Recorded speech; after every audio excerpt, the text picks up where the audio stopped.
Good morning. It is Wednesday, the 15th of April. Tax Day is what my calendar says, even though that has been extended for this year. I'm sure you guys were wondering. Okay, so hope everybody's doing well and hope work is going smoothly. It's early here. I can hear the girls kind of stirring a little bit downstairs. Dustin's already left for work. But we're going to try and get to our review of yesterday's activities, and then we will get into the stuff for today, Wednesday the 15th. All right.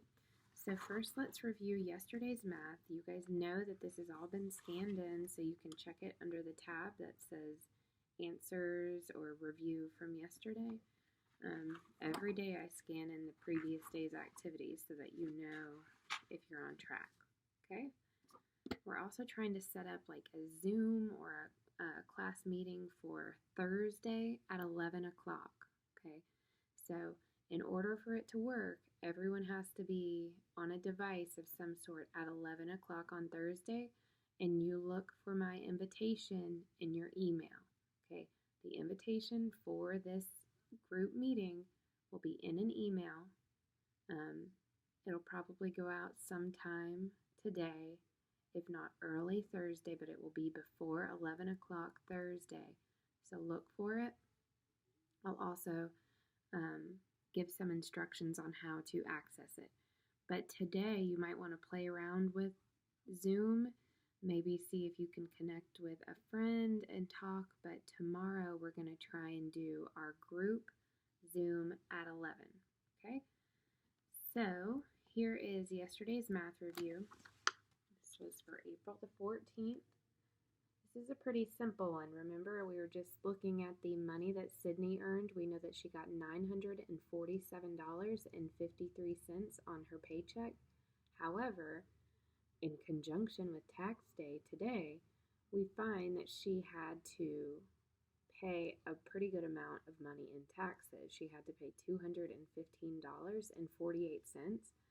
So we're going to take the money she earned, subtract her taxes, and then we find out that she only gets to really take home $732.05.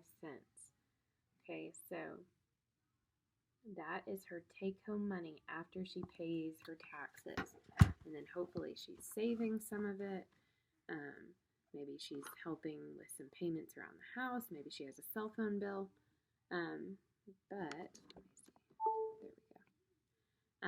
So that is the answer for yesterday's. I'll put it back up there so you can see it. But know that this is scanned in and you can check it through the answer tab on the website. Okay? Next, the journal that was posted for yesterday dealt with skills that you learn in the classroom that carry on into your career. So tell me, I hear somebody coming. Tell me something that you learned in school that helped you with your career. You guys post on that on the website, on the Google Classroom, and we'll discuss it if you haven't already done so. And then you know that today's discussion is also posted. So, yesterday we talked about kitchen basics and keeping germs and cross-contamination out of the kitchen as best we can. The activity was called Become a Clean Machine, and there was a 4-question multiple choice that went along with it. So here's the answers, but I'm going to read them aloud to you, and this has also been scanned in. So, become a clean machine. Here's the answers. Question number 1. When I begin to cook, what 2 things should I do first? You should always pull your hair back if it's longer, and you should always wash your hands. So the answer to number 1 is B. Question number 2, why should I wipe spills away right away? The answer is C.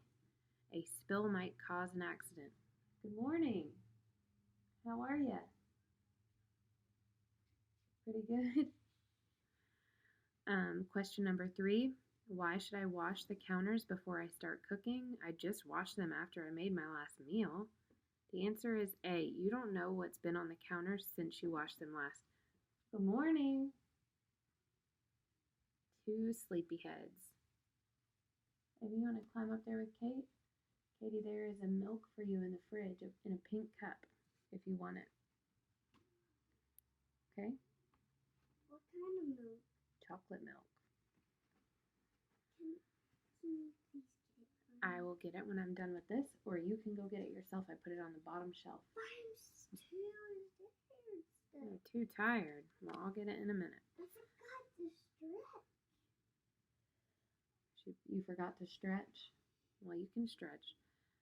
All right, question number 4. Why should I wash my tools after handling raw foods? So like if you're using a cutting board or a knife and you're working with raw chicken, why should you wash them after handling raw foods? It's because B, tools can carry germs from raw foods and cross-contaminate cooked foods. So never use a knife that you use on raw chicken on cooked chicken. All right, so let's go ahead. That's the review for yesterday. You guys know that Messenger Chapter 9 has been uploaded, so you can do the read aloud for that. And then Friday will be your quiz. I'll read the answers, or I'll read the questions and the answer options aloud. But if you want to get ahead so that you don't have to do very much Friday, you can go ahead and do the quiz. You could do it today if you wanted. Could have already done it. All right, so today, April the 15th. Now, this is another one of those math warm-ups that gives you the table to refer to as you're doing your math problem. So you have to use your resources to figure out what your steps are. Okay, I'm going to read it aloud to you, and then I'm going to show you how I broke it down on the whiteboard. The table below shows the prices for bags of items at the farmer's market. Joe bought 2 bags of carrots and 1 bag of squash. He paid with a $20 bill. How much change will he receive? Okay, so this is one of those tough ones where we first have to...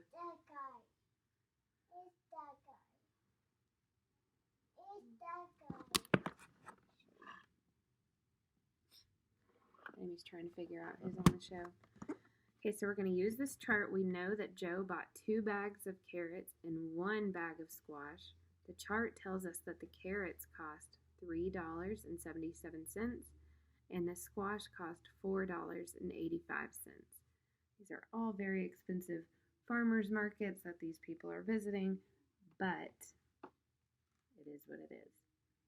So this is kind of tough. Like I said, first we need to find the total he spent, and we know that he gave the cashier a $20 bill. What we need to find out is how much change he got back. Okay, so here you go.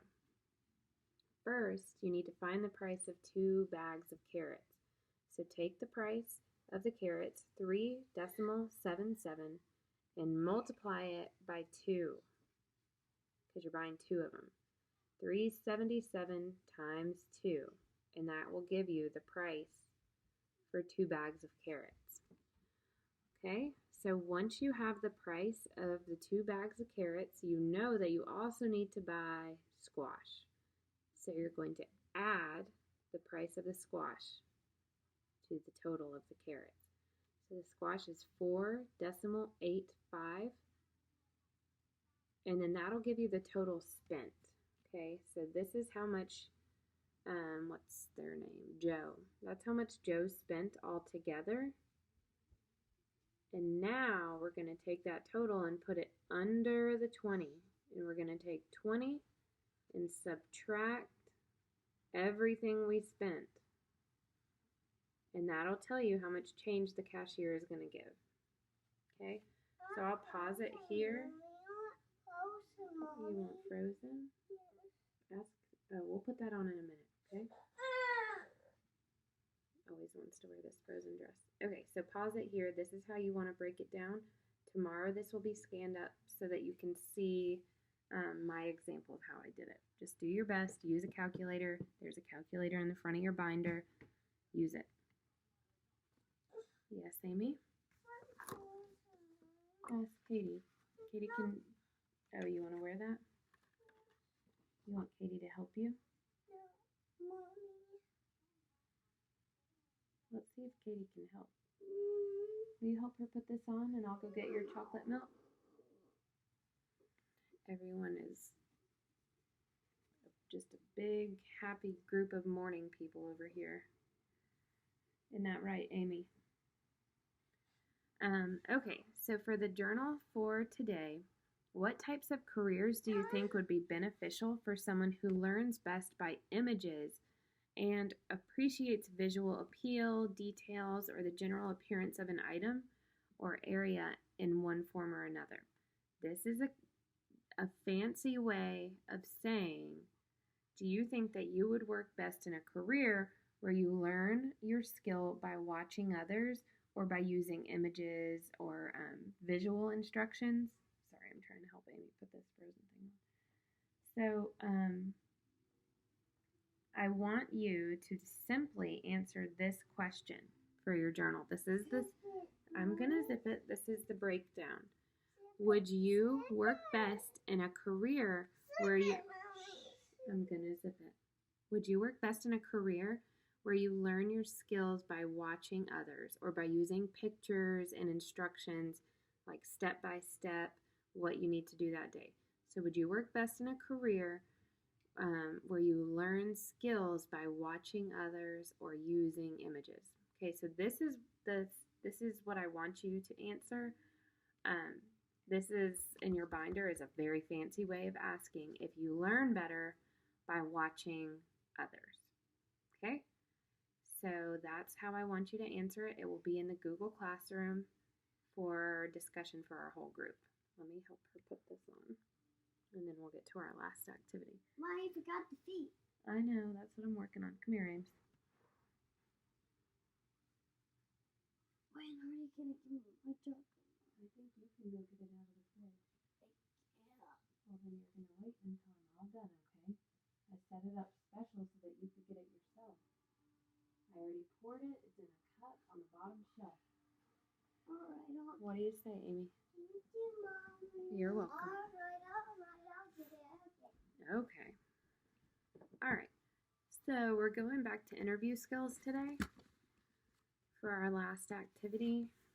And this activity is called Leave a Message. Okay, looks like this. And these are going to be examples of, like, if you're calling other employees, if you're calling your boss, or if you are making phone calls to on behalf of your business. So like we've done at Creativeware before, where I think, Noah, you've made a phone call for Maria to let a customer know that their item is ready to be picked up or whatever. This is going to be instructions on the most appropriate way to do some of these things over the phone in the workplace. Okay, so leave a message. Here are two different scripts that will help you feel comfortable on the phone. For answering machines, the machine will say something like, "Hello, you have reached Maggie Pruitt. I'm not available at the moment, so please leave a message at the beep." Wait for the beep and then use this script to leave your message. "Hello, my name is Maggie Pruitt. I am calling because blah, blah, blah. You may reach me at," and then that's when you want to give a phone number that they can reach you at, and you need to make sure you say it slowly, because if I'm like 770-831-0212, nobody knows what I'm saying. That was my phone number from when I was a kid growing up. Doesn't work anymore. You want to tell them a number that they can reach you at slowly. So you might say 770-123-4567. You might even want to repeat it a second time. And then you can also say, "Hey, the best time to call me is going to be between 3 and 6. And again, my name is Maggie Pruitt and my phone number is blank." Okay, so that is an example of how to leave an appropriate message. Give them all the information they need to call you back. And then the second page is called Making a Business Call. And this is kind of what we saw Noah do when we were at creative wear. And we've practiced this at school a couple of times, just being funny. I think when we've done like practicing emergency calls and things like that. And this is practice making a business call. So a receptionist is usually the one to answer the phone at a business, and they usually make a lot of the phone calls also, trying to get in touch with companies and customers. So a receptionist will usually answer at a business. She will say something like, "Thank you for calling Buford High School." And you'll say, "Hello, my name is Maggie Pruitt. I'm calling to talk to Jesus or Samima or Megan or Jeanette or Stephen or Noah." Okay, so you got to say, "Hey, I'm Maggie. I'm calling to talk to blank," so that they know immediately who you need to talk to. Often, she or he will then put you through to the person, but they sometimes will ask, "May I tell them what this is in reference to?"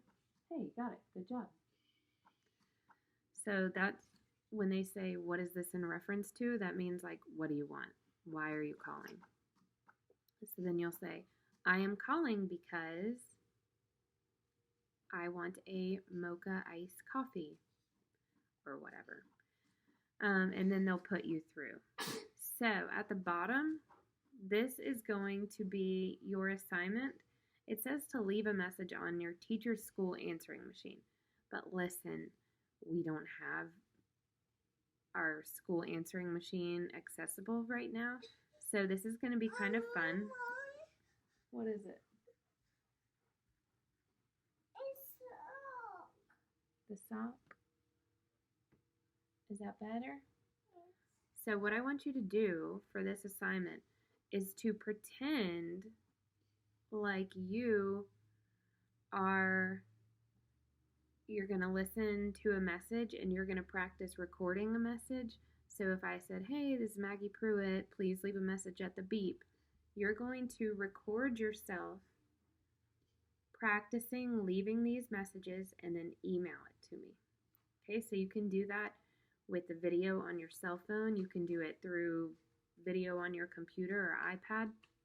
But record yourself, review yourself speaking appropriately on the message, and then email it to me, maggie.pruitt@bufordcityschools.org, and it'll be awesome. And if you would like, I can share them on the Google Classroom so that you can show your examples to your classmates.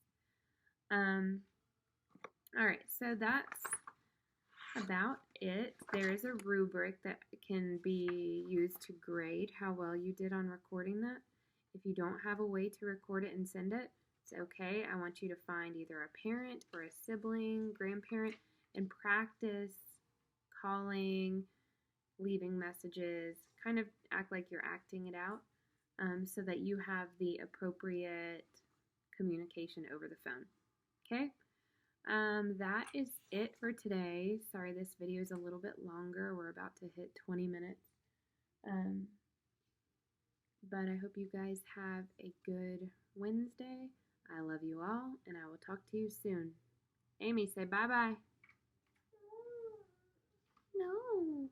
Katie, say bye. Bye.